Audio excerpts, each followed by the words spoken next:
kami mag-asawa ay maglolomi. At gabi na. Subukan tayong order tayo ng lomi doon sa may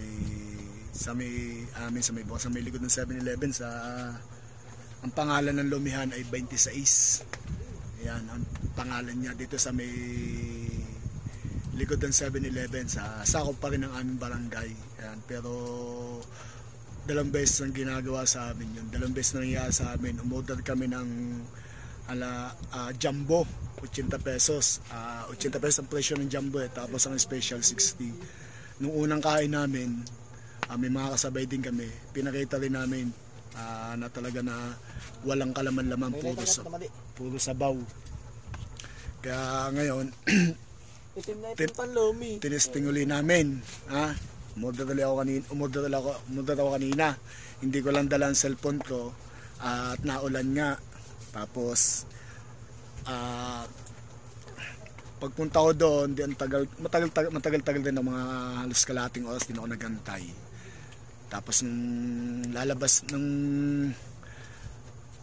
dumating na yung order ko, nung lumabas na yung order ko, alam ko na, nakita ko na dahil mayroon doon may mga customer doon na pinakita ko ang plastic. Sabi ko sa bahay ko na lang ito i-video. Sabi ko sa bahay ko na lang ito bibidyohan. At kasi hindi ko dala ang cellphone ko at gawa nung umulan nga, ito na mga kawasalak, ito na makikita nyo na, makikita nyo na kung anong itsura ng lomi na halagang 80 pesos na jumbo pa, jumbo. Dahil kami mag-asawa ayun na lang kakainin namin yung gabi. Dahil busog pa nga kami, ay naisipan namin maglomi. Umorder kami doon, jumbo, 80 pesos jumbo. Tingnan nyo, mamaya papakita ko sa inyo kung gaano kadami ang laman.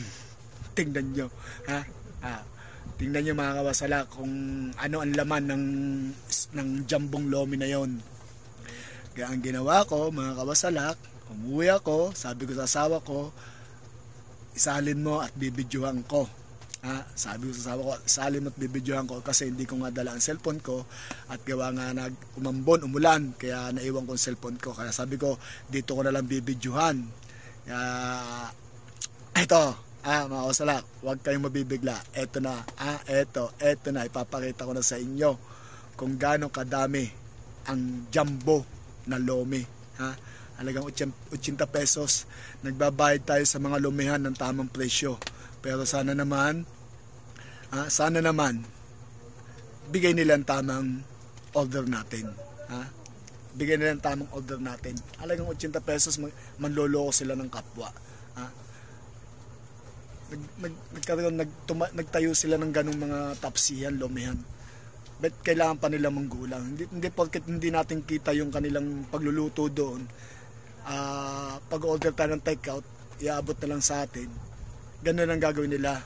Buti kung malapit ay kung malayo yung umorder, kung malayo yung barangay niya, ay hindi na may babalik.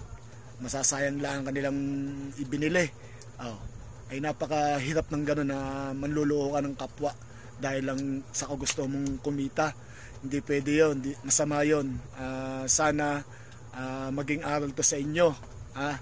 Yung lomihan dito sa amin sa Barangay Bukana, sa Lomi 26, sa likod ng 7-Eleven at papuntang subdivision.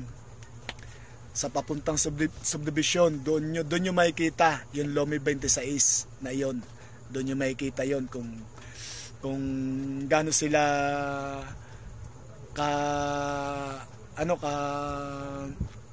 kagulang, gaano sila kagulang.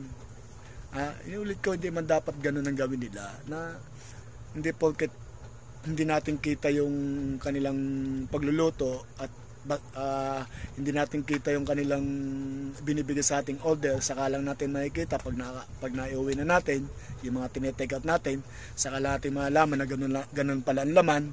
Ay ang problema, buti ko isang beses lang ginawa, dalawang beses lang ginawa sa amin yan, sa aming mag-asawa. Kumain kami doon nung una, ganun din, puro sabaw, ang binigay sa akin puro sabaw, kaya sabi ko, pinagbigyan ko yon. Nung una pinagbigyan ko, hindi ko rin dala ang cellphone ko noon. Hindi ko rin dala ang cellphone ko noon nung unang ginawa sa amin yon. Hindi ko rin dala ang cellphone. Pasalamat sila nung una pa lang, kung dala ko ng cellphone na i-vlog ko na sila. Ngayon, iniwan ko pa rin ang cellphone.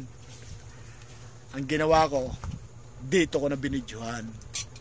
Na talaga namang may kita nyo naman sa video na talagang halagang 80 pesos unli sabaw ang lomi nila. Eto na ha, eto na, ipapakita ko na sa inyo dahil pagpunta ko talaga doon, hindi ko na kontrol sa sarili ko, talagang nagalit ako pero ang galit ko naman ay kontrol lang, simple lang galit ko. Pero ito ngayon, ipapakita ko na sa inyo ang lomi ng 26 na jumbo na unli sabaw. Ito na ha, mga kasalak. Ito, panoorin nyo. Yan guys, umorder kami ng lomi diyan sa 26. Titingnan natin, halagang 80 pesos to, jumbo. Tingnan nyo, jumbo ha. Jumbo yan. Bali, 2 beses nang ginagawa sa amin yan. Nung una, ganyan din yan guys ay, wala naman. Balik yan guys, tingnan nyo ha. Walang kalaman-laman. Ang lomi nila 80 pesos. Ibalik natin sa lalagyan.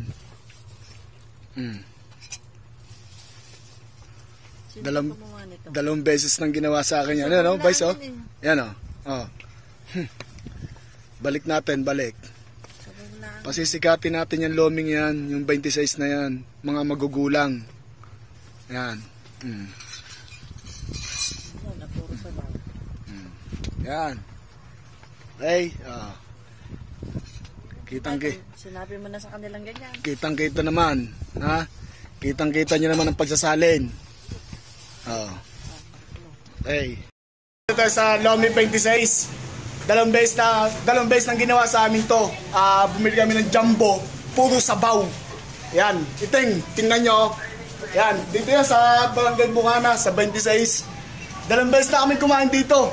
Puro, ang in-order namin, jumbo. 80 pesos, halagang 80 pesos. Nabahad kami ng tamang presyo. Pero sana naman, gawin nyo naman tama yung pagbibinta. Puro sabaw. Yan, 2 beses yun. Binalik namin. O gusto nyo ate, gusto nyo makita ang video? Talagang nakaka-vlog talaga dahil kami mag-asawa, gutom na. Ito na nga lang aming hapunan. Tapos, ang in-order namin, jumbo. 2 beses nang ginawa sa amin. Nung una, dito rin kami kumain. May mga kasabay din kami.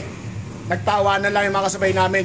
Pinaltan nila, dinagdagan na konting sabaw, tsaka konting laman. Ngayon, umorder ulit ako. Tamang presyo aming binabayad. Sana naman tamang pagkain din na binibigay nyo sa mga customer nyo. Huwag kayong manggulang sa mga customer. Kaya pati hindi namin kita yung pagluluto nyo dyan, gagawin nyo ng katanga-tanga mga customer. Nagbabayad kami ng parehas. Masisigatin ko kayo sa social media. Po yan sa amin, sa Barangay Bukana, sa 26. Ako mismo taga rito, taga Bukana. Dito yan sa amin, sa likod po ng 7-Eleven, sa may gasolinahan po. Dito po yan, yung 26 na yan.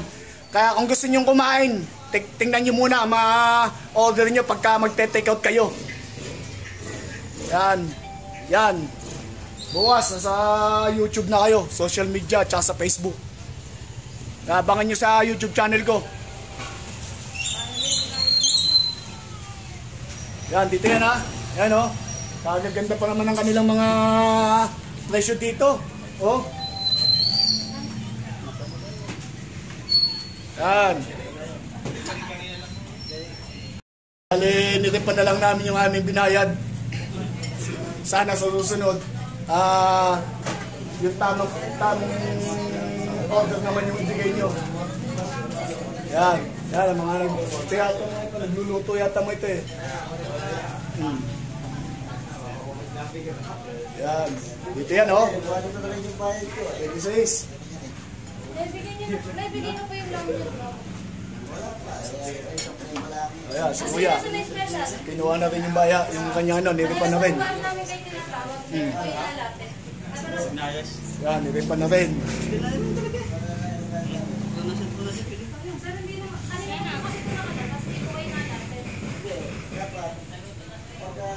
Oh, yun, nanigurado din ang si Kuya, nanigurado din. Dalawa order special. Kinuha na rin ang order. Yan, dapat naman talaga sa may madadala. Dapat sa mga nadadala mga yan. Puro kagulangan ang ginagawa. Kalkalay mo, order tayo ng halagang 80 pesos. Walang problema kung 80 pesos. Umorder tayo ng halagang tamang sa presyo. Pero magbigay sila ng tamang order. Hindi yung puro sabaw. Tuloy mo na yan, Fran. Tuloy mo na yan. Yan. Ay doon.